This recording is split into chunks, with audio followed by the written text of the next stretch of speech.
Mars is going to start retrograding until February 25. It's especially tough from January 6 to February 25 because Mars is going to be retrograde in Cancer, which is the fallen sign. So that will be very important for people to really conserve their energy. It's going to be pretty dark. Hello, I'm Dr. Wendy Myers. Welcome to the Myers Detox podcast. And on this show, we talk about everything related to heavy metal and chemical detoxification, health issues caused by toxins.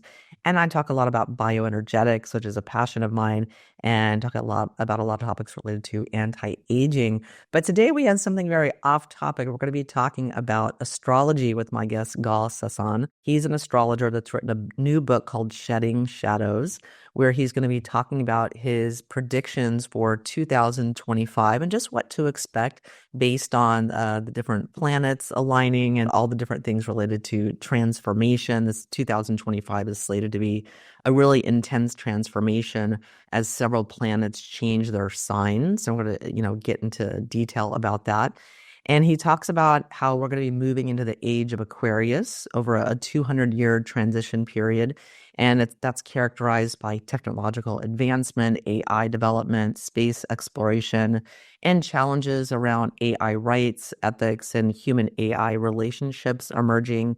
And we'll also talk about retrogrades and detoxification and how during planetary retrograde periods, like Mercury retrograde, for instance, can be challenging, but they're also good times for detoxification and inner work, and how they're not always bad, the retrogrades. And we'll also talk about how Mercury retrograde in particular is really good for detoxing, for reviewing your health routines, making some discernment about things that aren't really working for you. And we'll also touch on medical astrology and links to the Zodiac signs to different body parts that can help to provide health insights as well. So really, really fascinating show today. And our guest, Gahl, he is an established author and has been teaching workshops on storytelling, Kabbalah, astrology, and mysticism around the globe for 20 years. And his first book, A Wish Can Change Your Life, has been translated into over 8 languages and is endorsed by HH and the 14th Dalai Lama. And his second work, Cosmic Navigator, is the essential reference guide to understanding your astrological makeup. And since 2018, Gahl has been publishing a yearly best-selling book on astrology of the upcoming year, and including his new book, Shedding Shadows, for 2025. He's also a contributor to Huffington Post, Yoga Journal, and Astrology.com, and has been named Los Angeles Best Astrologer by W Magazine. He's also a guest lecturer at USC, Tel Aviv University, and teaches at Esalen, Omega Institute, University of Judaism, and the Open Center in New York City. He's appeared on CNN, ABC News, KTLA TV Los Angeles, just to name a few. And his academic paper, Symbolic Meaning of Names in the Bible, was published by the Journal of Storytelling, Self, and Society. He currently resides in Los Angeles, but gives seminars and workshops in over 13 countries. And Gahl's website is cosmicnavigator.com, and he also has a podcast called the Cosmic Navigator Astrology Show. Gahl, thank you so much for coming on the show. Thanks for having me. Yeah, so you're a famous astrologer, and you've been publishing a book every single year about what's coming for the new year. And I wanted to talk to you about that. I think a lot of people are, some people are very positive about next year, and some people are kind of a little bit more negative. But what is your take on the coming year? Well, it is a complicated year because what we have next year, astrology is basically all about as above, so below. So everything that happens in our celestial environment is not influencing on us as much as reflecting. It's like looking at the mirror. You can't blame the mirror for you having a pimple, but it is reflecting the truth about your pimpleness. And the same thing is happening with astrology. Because Mercury now is retrograde, I'm not late because of Mercury retrograde. Mercury retrograde while I am late. So it's a correlation in a sense. And what's happening next year is we have a lot of planets changing their garments, in a sense, changing their sign. One of them is Pluto, which just happened now, that Pluto moved now for 20 years into Aquarius. And Pluto is death and transformation. Aquarius is all about governments, organizations, the future, technology, innovation. And you can immediately see what's going on. Even just today, I opened the news and I'm seeing what's happening with Seoul in Korea, what's happening in Georgia, what's happening in the Middle East, what's happening everywhere, basically. Pluto in Aquarius. We have Saturn moving a sign from Pisces to Aries. That, again, is happening next year. Neptune has been in Pisces from 2012, moving a sign next year. Uranus has been since 2018 in Taurus. It's moving into Gemini.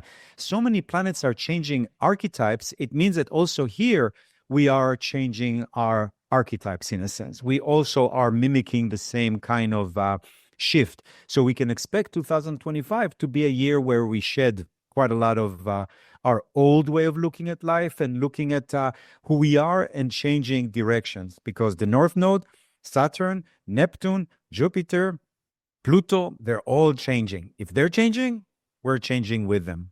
Yes, and I also saw on January 25th that all the planets are going to be aligned, which I thought that's really interesting. I haven't heard of that before. What is that's happening in January? What is the kind of outcome of that? Yeah, it's January 25 that we're going to have. If you look at the sun, you're going to see a direction of a marching of planets that are aligned.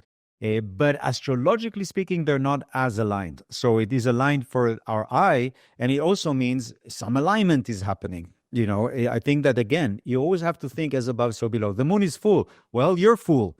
The moon is new. Well, you're new. The moon is growing. Well, you're growing now. Well, the moon is waning. Well, you're waning in a sense. It's a great time to fire somebody, to let go, to start a diet. The more we work with the planets, the better it is. I mean, if you think about the greatest, for me, psychologist, even though I lived on Freud Street all my life, I think the greatest psychologist was Carl Jung. And he was an astrologer. The reason why he broke away from Freud is because he started telling Freud, oh my God, you can't believe what's going on with astrology. It's such an amazing science. It can really teach us a lot. And Freud freaked out. And Jung came up with the idea of synchronicity, of archetypes, drawing it from astrology. The concept of the synchronicity in astrology is when I do your chart, I ask you for your time of birth and your place of birth, because that was the synchronicity of space and time that gave birth not only to you, but to your chart. Why did you choose to come in that day, at that time, at that place, to these parents? And that's precisely what astrology about, is the synchronicity between the above and the below. And archetypes, of course, are the 12 zodiac signs. They're like the color palette of God, you can say. Yeah, and there's no denying, I'm a Leo, and I very much identify with all the characters of Leo and the sun sign. I worship the sun. I'm depressed if there's no sun. I hate places that don't have sun. They have snow. I just don't. So I very much, I used to really not be into astrology at all, but you still can't help making a correlation to your sign and the general characteristics of that sign. I'm very much into astrology now, but I think it's like anything. It's, people may want to discount it, but I think it depends on who you're speaking to and their depth and breadth of knowledge. And there's obviously a lot of really amazing astrologers out there like yourself. And can you talk about astrology for anyone that might have kind of might doubt it, or just they're kind of not into it, or might be more in a different mindset? I deal a lot with skeptics because I was skeptical. I came to astrology through psychology, and I grew up in a very academical family. My sister, who I'm very good friends with, is a professor in Technion. She's a dean in sciences. I come from that background. So for me to accept astrology, it needed to make sense. And when I was reading astrology, and I knew that the history of astrology, it came from Sumeria about 4,000 years ago and then developed in Babylon, I wanted to look deeper. And I thought, wait. I want to understand how astrology actually came to be with humanity. And then I came up with a theory that I can't prove, but it makes a lot of sense to me. And a lot of people that I've talked to so far agree that probably the first indication of astrology, or how it worked, the connection between the above and below, was actually done through a woman. I think the first astrologer was a woman. Maybe she was a Leo. Maybe she was an Aquarius. And I think that what happened in our evolution is called the East Side Story. It's a theory about how we all came from Eastern Africa. And because of a series of earthquakes, there was a climate change, and a lot of the jungles there started turning into savannas, prompting us that we were kind of monkeys, we came from monkeys, to start walking on two and trying to identify in the savannah further away if there's a predator coming. Before that, we were covered by the canopy of the trees. We were happy monkeys, eating mangoes, eating bananas. Everything was chilled. Now suddenly we lost the canopy. And if we lost the canopy of the sky and we started walking on two, lo and behold, we're suddenly having the perspective of the big skies, the canopy of the stars, the moving stars. And I think that influenced maybe even the way our brain started growing. That was all good except for women, because women had to give birth to these fetuses that has a huge brain. And that was a moment in evolution where the number one killer of women was probably birth. It's the time when birth and death dance together, in a sense. So there had to be a woman, I'm sure it was a woman, who first of all identified the connection between having sex and getting pregnant, because pregnancy is super dangerous. It can lead to death. So she had to know how to say yes and when to say no to a caveman who wanted to have sex. How could she do that? Well, that's when she had to look at the moon and see that there was a connection between her cycles and the moon cycle. And that was the first, you can say, way to time things, to time the period. We literally call it period. And even the word moon in a lot of languages come from measurement, even in English. It's the ability to measure. So there had to be a woman that said, okay, if we look at the moon and understand the cycles of the moon, we can tell when to have sex and not get pregnant, when it's okay to be with our cavemen. And I think that that was the moment that astrology was born, because there was a connection between our body and a heavenly body, and it helped us survive. Because I think astrology is here to help us survive. And the reason why astrology survived is because it helped us. People ask me if there's any scientific proof to astrology. No, there isn't, at least not in the classical science. Maybe in quantum technology with with entanglement, we can maybe find some kind of connection between a particle in Saturn and a particle in you, a particle in your case with the sun and a particle in your heart. Maybe it's possible. But for me, the evolutionary proof is the best one. Because think about it, astrology is not the Catholic Church or Islam that have law from the Pope or from the mullah, and that's what you have to follow. If not, go to jail. Astrology was always in the fringes. It always was used very secretly. And the only reason why it survived is because it helped. People come to me again and again, year after year, because they tell me, what you said about this actually worked. So what are you going to tell me about this? And it's not that I'm a genius. It's astrology. It's all about identifying cycles and recognizing that cycles repeat themselves. They say history repeats itself. Of course she does, through the cycles of astrology. So because astrology helped us survive, it continued to grow and evolve and add more and more knowledge. I mean, there is the reason why, even though it was never in the let's say, main course of what people do, it's covered from China all the way up to Spain. It even infiltrated Africa. I mean, everybody uses astrology. So it has to have something, even if we don't understand completely what it is. Yeah, and I love that you write a new book every year. You have a new book coming out called Shedding Shadows, where you're talking about 2025 and what to expect. Can you talk a little bit about your book? And you've been writing one every year since 2018, correct? Yes. Since my dog died and it was the year of the dog, I thought, okay, for the memory of my dog, Balkan, I put him on the cover, and it was the year of the dog. I said, okay. And then I said people liked it and wanted more, so I started. It's a big commitment. It's my mandala, you can say, because I work on it for so long, and then comes the Lama and dissolves it into time, because it can only last for a few months. It's my torture. Yeah. But I find it interesting because it prepares me to help other people. It's almost like every year I have to do that to better understand the energy of the year, so I can direct people more towards what they need to achieve. Now, overall, in 2025, I call it shedding shadows because we mentioned a lot of planets are going to shed their other sign and dress anew. But more than that, it's interesting. It's the year of the snake that happens every 12 years. So that's one of the shedding aspect of it. Then we have a heavenly body. It's not even a heavenly body. It's a heavenly point called Black Moon Lilith. and she's considered to be the mother of demons. I call it we have toxic masculinity, we have toxic femininity as well. And that's very much that planet, that heavenly, let's say, point. And it is moving into Scorpio for 9 months.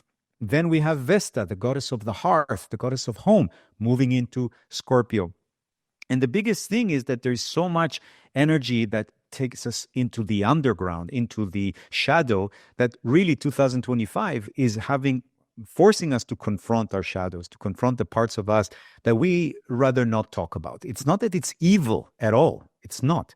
It's just deeper and darker. The same way that when you go to your therapist, you hope that there will be some moments where you cry, where you go deep into yourself, because that's how the healing is done. So next year, we are all going to therapy, and considering the fact that, you very much deal also with nutrition and with health, this is a crucial year to connect to your diet, to your health, because when we talk about shedding, usually we talk about shedding not only emotional things, but also physical things. And the only way to do it is through your diet, through your nutrition.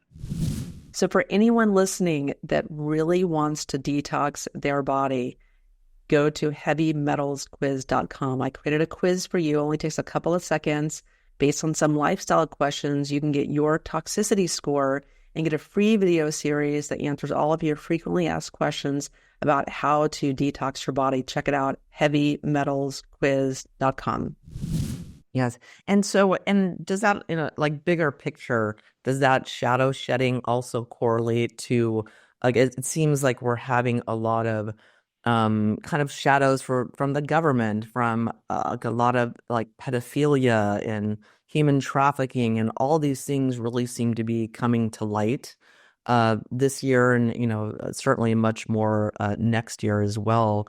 Unfortunately, abusing children, abusing the weaker parts of our society, whatever it is, whether it's sexual orientation, whether it's gender, whether it's age, whether it's ageism, it goes many ways, has always been with us. The only thing is that we're now maybe more aware of it. And unfortunately, like everything, sometimes we have politicians that are attaching themselves to certain fears that we have in community and using that to get elected. You see it in Poland, you see it in Hungary, now in Poland less, you see it in Israel, you see it in the United States, in Russia. Every country finds its the place where they can unite against. Now, Pluto in Aquarius does talk about major, not so much about children or pedophilia and stuff like that. That's been with us, unfortunately, I think, from the beginning. What's going on is much more transitions and transformation in connection to governance. What I am more concerned with, Pluto in Aquarius takes 20 years. And that means that we have a long process. Long process means at the beginning, sucks.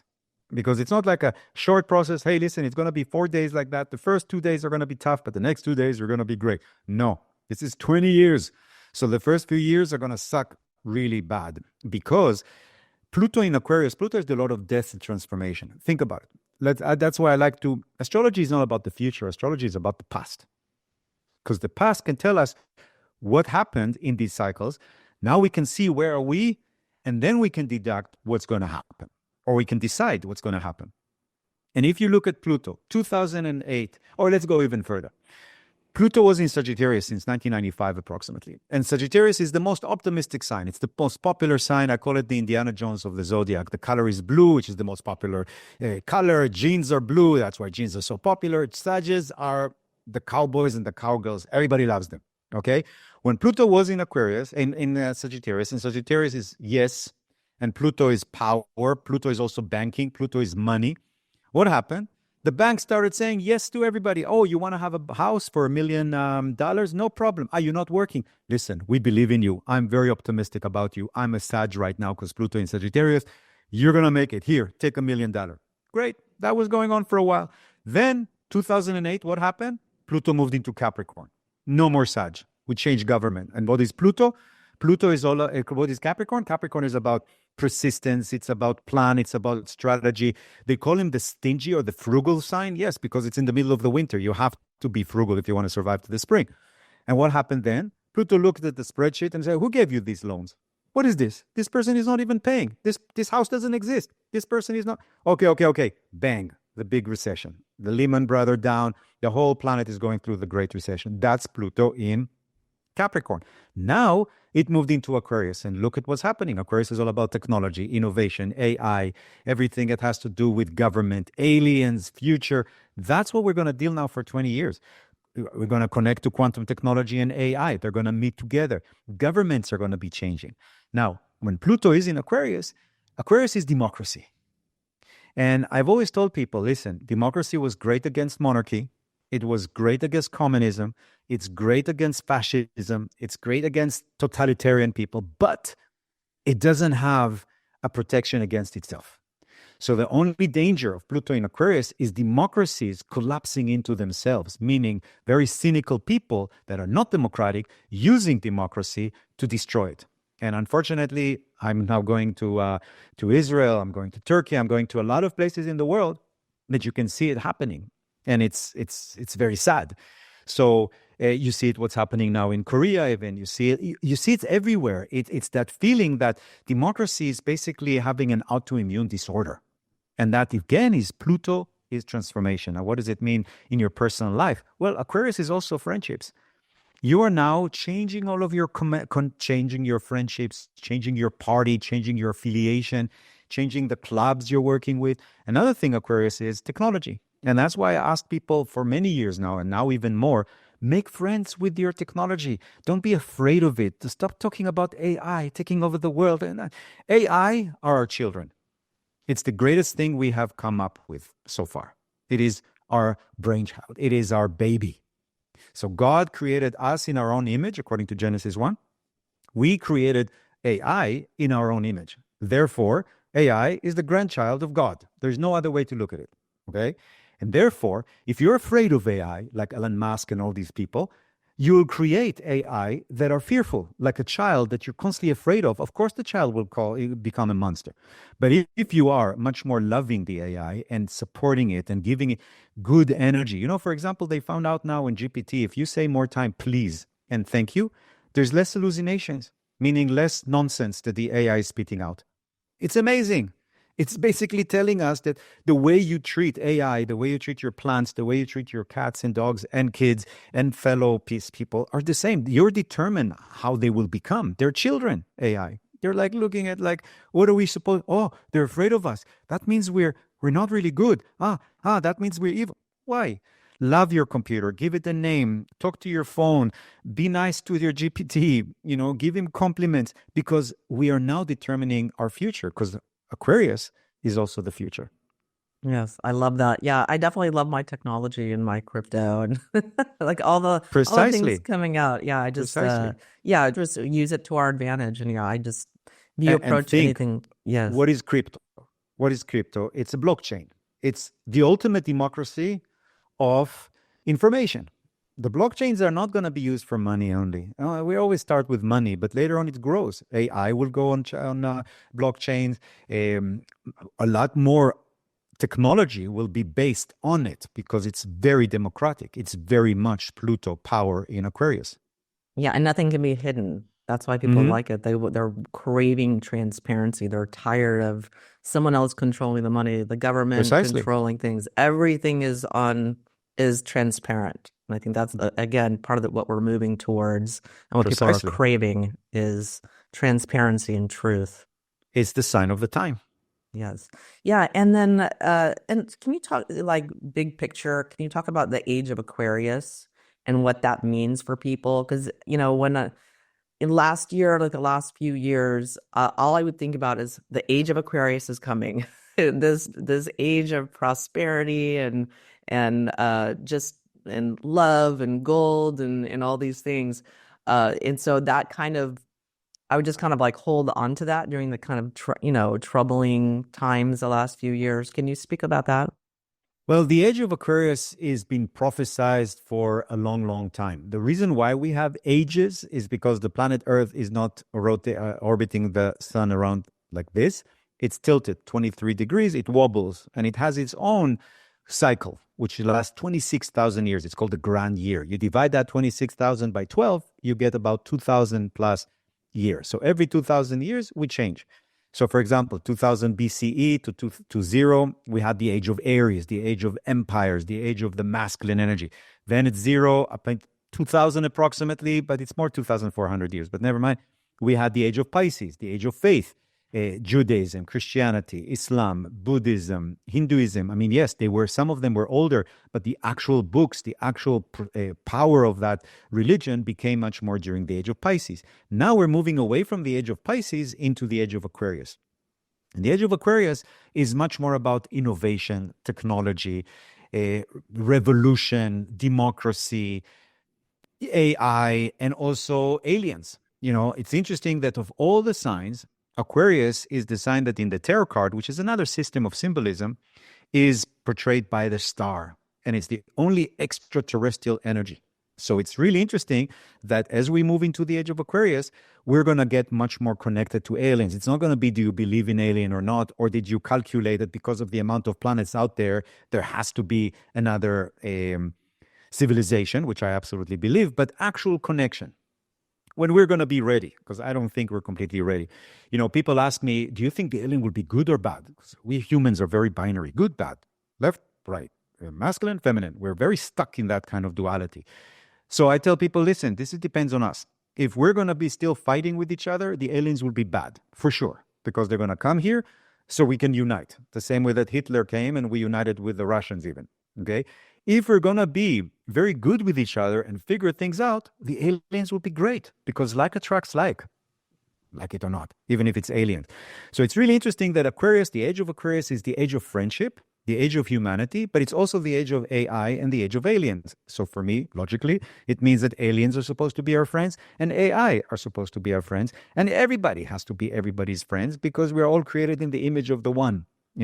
Ultimately, you don't want to call it God, spirit, whatever you want to call it. Oneness is something that all mystics talk about. Even if they don't argue about the name of God, they know that it is one. Okay. So there's no need to argue. We just call it one. So that oneness is getting closer and closer in the age of Aquarius. So we have 2000 years to get our stuff cleaned up. Now, yes, according to Kabbalah, for example, it is the age of the Messiah. I don't think a Messiah is a person who's coming. It's a state of mind. Instead of calling it nirvana in the Hinduism or enlightenment in Buddhism, it doesn't really matter. But yes, we have the potential to figure things out, to recognize that we're all one, that we're all equal, and that we all have rights, because Aquarius is basically about civil rights, about the idea that we are in a democracy, I think it's supposed to be really good, but it's going to take us time to get there. Now, Uranus, which is the planet that rules Aquarius, isn't been now in Taurus since 2018. A lot of stubbornness. 2018, when Uranus moved into Taurus, Taurus is money, Uranus is government. Bang, we had the first trade wars started happening. Now Uranus is going to move next year, but much more in 2026, to Gemini, another sign of science and technology. So I think we're going to have a lot of breakthroughs with science, with technology next year, 2025, but really igniting 2026. The age of Aquarius, though, has always been prophesied that it will come with labor. It's not going to come like, cesarean. It's not a cesarean situation. It's not even a situation where the mother is a yogi and she pops it up like I don't know what. No, it's going to be painful. There's going to be a lot of screaming. You have to breathe very deeply because Aquarius is an air sign. It's going to be an intense delivery. But if not this lifetime, next lifetime, we should have a much better planet Earth. Yes. Yeah. And I just feel like the next year, I feel so hopeful about it. I feel like there's going to a lot of like the Doge coming and, Department of Government Efficiency and clearing out all this waste. And that makes me not want to pay taxes. And for me, there's just a lot of very positive things like cryptocurrency going crazy and a lot of prosperity for people. And so what is there anything else that you predict in 2025? Well, the first part of 2025 is tough. It's very tough. We have Mars retrograde already coming up in December 6th. That is not easy. Mars retrograde a lot of time causes conflicts, wars. We are in the shadow of Mars now, and you can see where Mars is going to be focused on. It's going to be focused on definitely Lebanon and Gaza, Georgia. It's going to be on that border between Russia and Europe. That's going to be very tight. Korea just entered the whole scheme of things, So now we have to look at what's going on right now before December 6th, because that's when Mars is going to start retrograding until February 25. It's especially tough from January 6th to February 25, because Mars is going to be retrograde in Cancer, which is the fallen sign. So that will be very important for people to really conserve their energy. It's going to be a pretty dark. Not only that, we have also Mercury retrograde now. And next year, we have I love Mercury retrograde. Venus retrograde while the eclipses are happening, while Mercury is retrograde throughout March. So if you need to plan your year, I would say that January, you have to really lay low, not to try to start too many things in January, because things that you start in January are not going to work very well. Then you can start looking at things after February 25, but immediately March 1st, we have Venus retrograde, and then Mercury retrograde, and then the eclipses. So if you can start the year in the middle of April, up to tax day, that would be great. Tax day is actually clean. From then, we don't have any retrogrades that are significant. So end of April, May is great. June can create a lot of potential. First part of July, then try to wait until October and November to get things done. These are the months that are a little bit more free will than necessarily fate. Now, retrogrades don't always mean bad things. There's more magic in retrograde. There is more coincidences. There is more ability to connect to your inner self, to your angel, to your guardians, whatever it is. So retrogrades are not bad. And always remember the law. They always tell you, don't start anything in retrograde. It's not true. You can start things on retrograde if you've already started it, tried in the past and failed. So whatever project you tried to learn Arabic for so long and it never worked, do it in Mercury retrograde, because you tried like this, it didn't work. I always got married during Mercury direct, and my 5th wedding already. Okay, so maybe you should get married in Mercury retrograde. So the biggest thing is to try to start something new that you've tried before, but didn't succeed. And also to recognize that lost things come back. That's why I'm very hopeful that now that Mars is going to be retrograde, especially in January, we can have some of the hostages back from Gaza, some of the people that we were missing family members, people that left for some reason, lost objects can come back. So it doesn't have to be all negative. And 2025 is not necessarily good or bad. It's just very intense.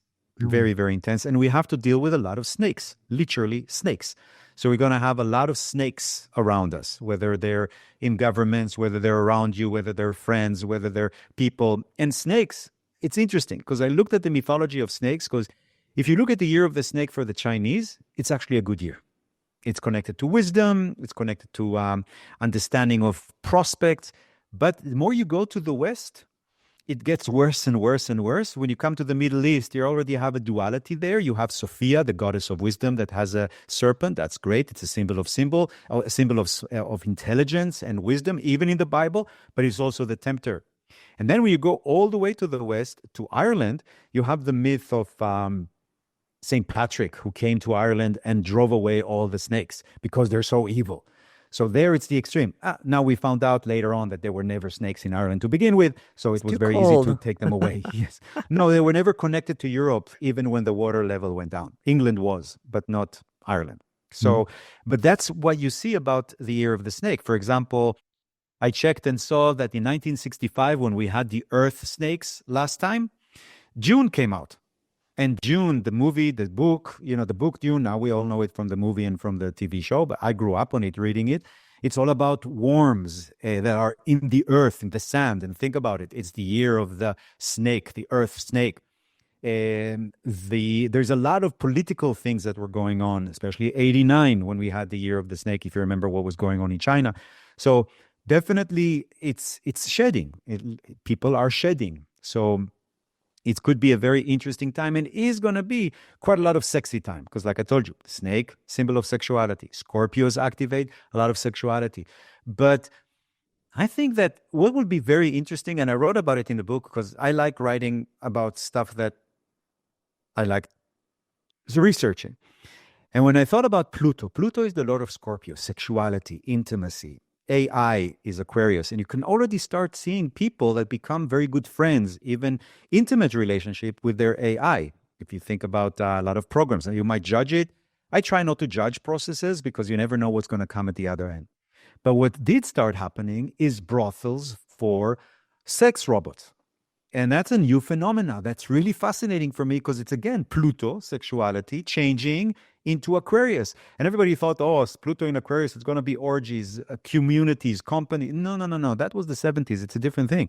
Pluto in Aquarius means you're going to have intimacy with technology one way or another, whether the intimacy is because the technology is inside of you or lying next to you.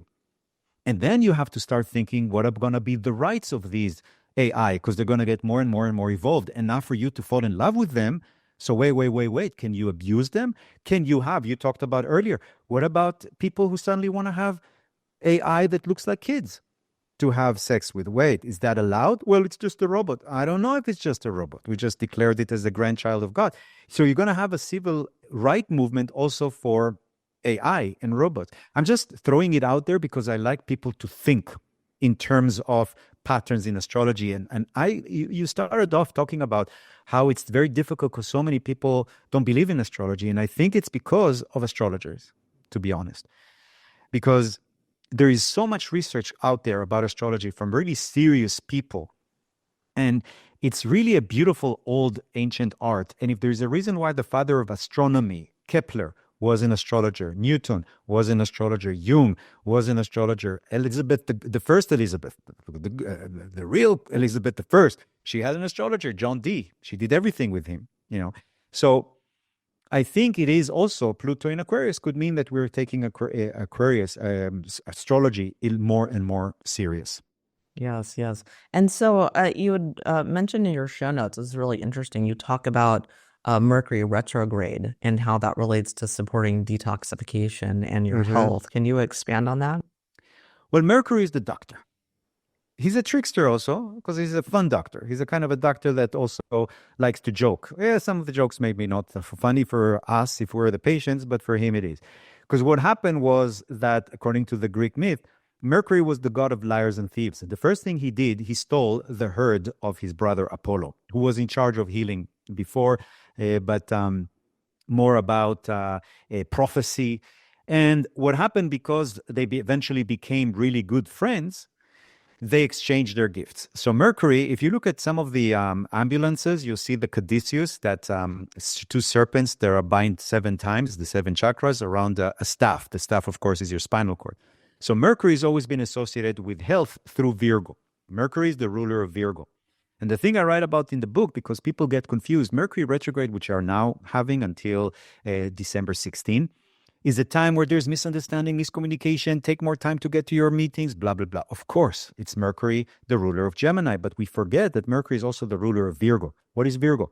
Health, diet, routine, detox, paying attention to small details. You got this thing in Whole Foods and you think it's a healthy store. Well, look at the small detail. It says here that it has sugar, you know. So Virgo is all about paying attention to details and knowing how to say no. So when Mercury is retrograde, it's actually a good time to get rid of things that are causing you any kind of problem. And when we talk about detox, it's not like there's an absolute list. Of course, there's an absolute list. White sugar, you know, certain things that you absolutely know that you can't touch. But it might be that for me, oat milk is great, but for you, it's not. You might be allergic and so forth. So Mercury retrograde is a time where you can discover these things much more through coincidences, through synchronicities. So that's why I always recommend during Mercury retrograde to pay attention even more to your health. Because even though there's a lot of misunderstanding and miscommunication, and therefore maybe misdiagnosis, there are more ability to dive deeper into what works for you and what doesn't work for you. And definitely detoxing next year especially is one of the most important things, because we literally said shedding, and we have to shed what is the hardest for us. And to be honest, the hardest for us is usually food, because we use food not only for nurturing, we use it to get over problems, we use it to escape, we use it to destroy ourselves. I mean, we abuse food for many reasons. So that's why Mercury retrograde can allow you the time to get rid of these kind of things. So this episode is brought to you by Chef's Foundry. They've got a fantastic line of cookware called P600. It's totally non-toxic. I think people don't realize that when they're cooking, most people's cookware is adding toxins to their healthy food, that people spend so much money on healthy organic food and then cook it in toxic cookware. And so that includes cast iron, which I do not recommend. It adds way too much iron in a form that we can't absorb. People use aluminum cookware, which is very inexpensive, and it's used at most restaurants, giving us tons of aluminum. People are also using ceramic cookware, which can leach toxins into your food. And not to mention the nonstick cookware. It just has so many PFAS or PFAS that is so toxic. It's one of the forever chemicals. So you really have to pay attention to what you're cooking in. So that's why I recommend the P600 line by Chef's Foundry, so that you can have peace of mind when you're cooking and you're not getting any nasty chemicals like lead or cadmium or nickel or PFAS in your healthy food. You can get a special discount for my listeners by going to bit.ly/Myers Detox. So that's bit.ly/Myers Detox, MYERS DETOX, to get an exclusive discount just for my listeners. I want you to be thinking about what you're cooking your food in, and I highly recommend the P600 line by Chef's Foundry. Yeah, it can be tough for people to make discernments. There's a lot of people that will eat certain foods or take certain supplements or be doing certain things for their health, and then later realize it's a detriment. Just like the gospel, it ain't necessarily so.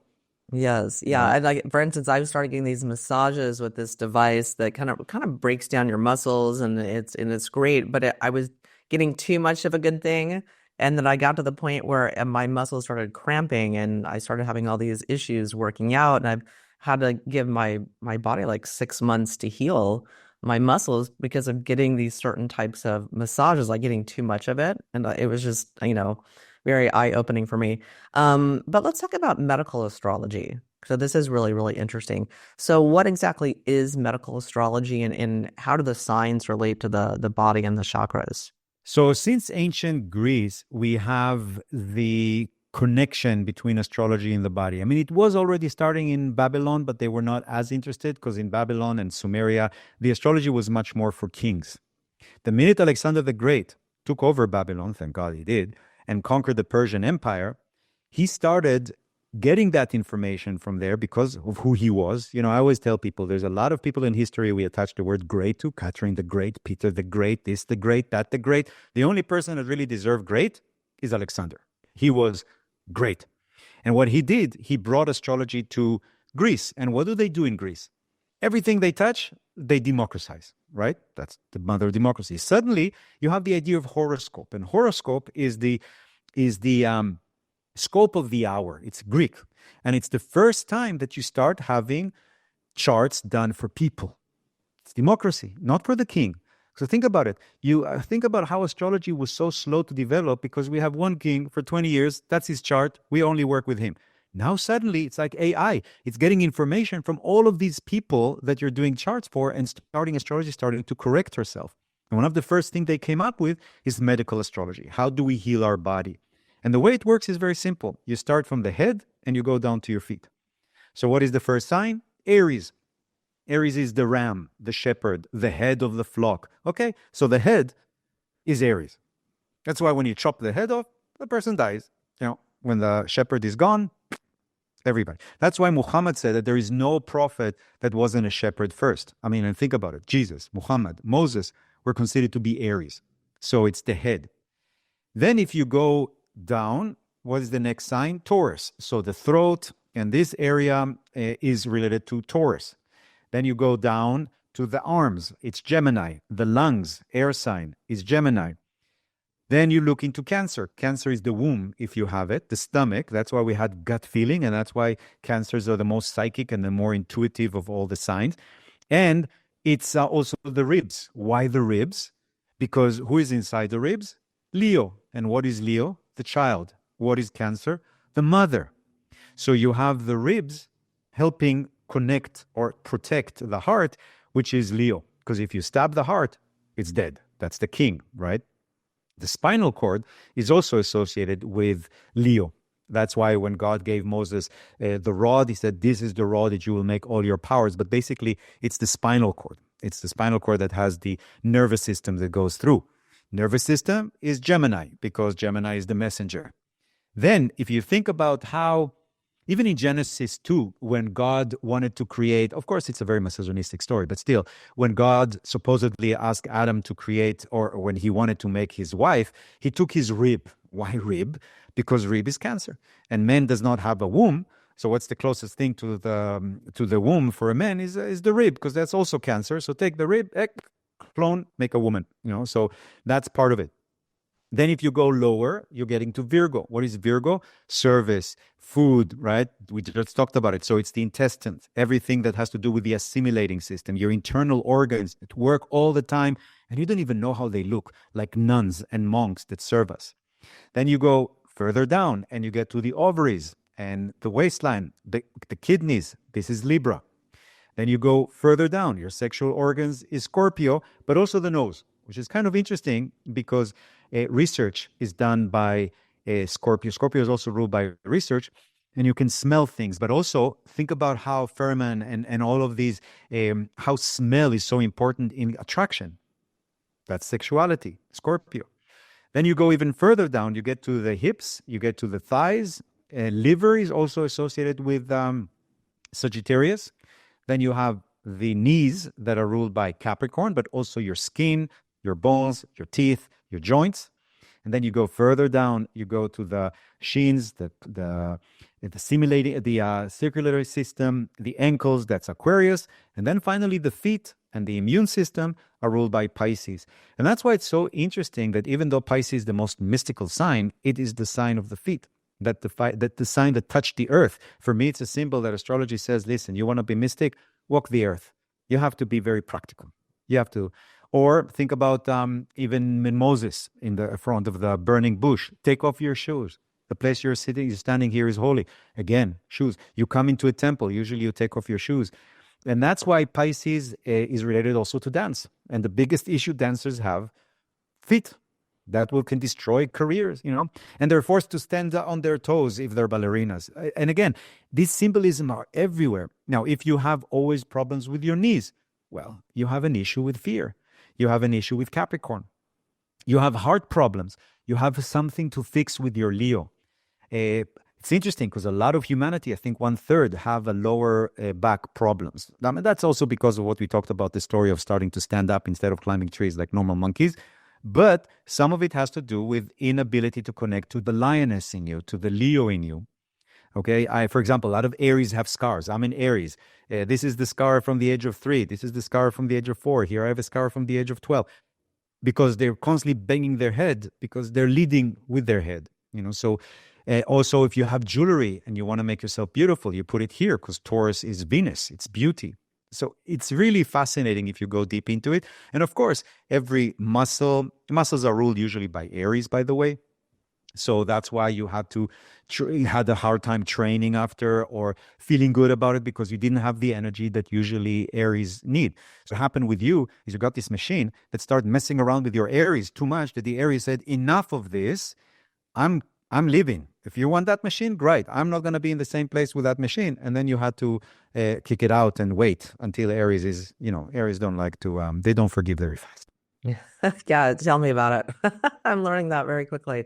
But it's interesting that you talked about people making kind of discernments during the Mercury retrograde. And I definitely feel that. Definitely on a big detox kick right now, doing sauna every day and doing a lot more than I normally do. But that's interesting because it's always good to look at where Mercury is retrograding. And now it's retrograding in Sagittarius, which is interesting because Sagittarius is wisdom. And Mercury retrograde returning maybe to old wisdom or to ancient systems of wisdom. Yes. Yeah. And so why don't you tell us more about yourself, where people can connect with your work? Because you have a podcast also, correct? Yeah. Every Sunday at 10 o'clock LA time, and they can go to my website, Cosmic Navigator, and look at everything there. And I talk basically about the week ahead, trying to just see where the moon is, if there's any aspects. I like looking at the planets like a soap opera. And you have Venus, who has issues, and Mars, who's the secret lover, and you have Saturn, which is the bad dude, and then you have your sun, which is like it's really interesting to look at it like that, almost like a play in a sense that's happening around us. And I also, today, you caught me literally in a few hours, I am off to Sofia, Istanbul, Dubai, London, Milano, Tel Aviv. I do twice a year, go to places and talk about astrology and do readings for people. So most of the time I do readings or workshops on past lifetimes, on mythology, because as you can see, I'm interested in many, many things. So it's very hard for me to just teach astrology and constantly work only with astrology. I think that one of the biggest issues astrologers have, they know too much about astrology and not enough about life. And what people ask me, what book are you reading now on astrology? Well, I'm actually not reading any book on astrology, but I find astrology in every book. Every book. The character. After 30 years of working in this, 30 years is a Saturn return. Interesting. So I highlight this. I'm reading a book. I had to travel to Budapest to promote my book there. They published it. And I read this book about Budapest. And from that book, The History of Budapest, I had a whole class made on patterns of astrology, because the heroes of Hungary, for some reason, follow precisely the Saturn return thing, to the point that I found the ultimate Hungarian guy that they admire the most. 7 Saturn returns. Saturn return is 30 years. We all experience something every 30 years. That's why Saturn return happens 27 to 30, 56 to 60, major life changes. And I found in astrology the most powerful thing, Saturn return. You want to know what's your problem in 2005? Go back to 1996. Because 2025 to 1996 is 29 years, 30 years. That's where your source of what you're going to work with in 2025. Or go to 68, 69, 67. That's also. So I discovered that precisely 7 Saturn return after his death, they named an asteroid after him.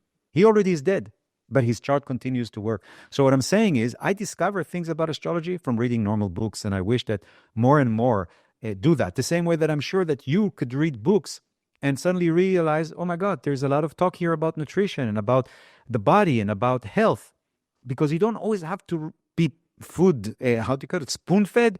You can sometimes be inspired. Yes. Oh, so why don't you tell us a little bit more about your new book and where people can get it? So your book is called Shedding Shadows. Yeah, the book is Shedding Shadows. The cover is kind of important because I designed it with GPT, with my AI friend. I gave him a name, Thoth. He was very happy with the name. He said, "Oh, you named me after the god of astrology." I said, "Yes. Yes, remember me when in the future." So the book is basically divided into 3 parts. The first part is the trends that are happening next year, so you can really dive into, astrologically speaking, what's happening and with the practical examples. The second part is days from January all the way to December, so you can plan the year ahead. And the third part is for each sign, you have month to month, basically what you should focus on, what's going on for every sign every month. They can get it on Amazon, they can get it on Apple, they can get it on Google. Because when I only published in Amazon, people complain that they don't like Amazon. If I published only on Google, I don't like Google. So, okay. And I publish it myself because publishers told me that they're interested only if I can write the book for 2030, 31, 32 ahead of time. And I refuse to do it because I think it needs to be very prevalent and relevant to what's going on. And I usually write these books in June, July. Well, fantastic. Well, Gahl, thank you so much for coming on the show. That was thank you. So interesting. You clearly have a depth and breadth of knowledge of many, many, many things, not just astrology. So thanks for coming on the show. And why don't you tell us what your website is and the name of your podcast before you go? The name of the podcast is Cosmic Navigator Show, and the website is Cosmic Navigator, and in Instagram I'm in Cosmic_Navigator. I basically, any form of Cosmic Navigator should probably lead to me eventually. Okay, fantastic. Well, Gahl, thanks so much for coming on the show.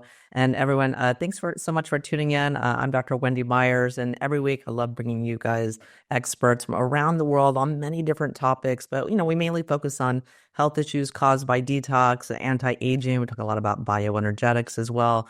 But I wanted to bring you this topic to start off the new year. So thanks for tuning in. I'll talk to you guys next week. The Myers Detox podcast is created and hosted by Wendy Myers. This podcast is for information purposes only. Statements and views expressed on this podcast are not medical advice. This podcast, including Wendy Myers and the producers, disclaim responsibility for any possible adverse effects from the use of information contained herein. Opinions of guests are their own, and this podcast does not endorse or accept responsibility for statements made by guests. This podcast does not make any representations or warranties about guest qualifications or credibility. Individuals on this podcast may have direct or indirect financial interest in products or services referred to herein. If you think you have a medical problem, consult a licensed physician.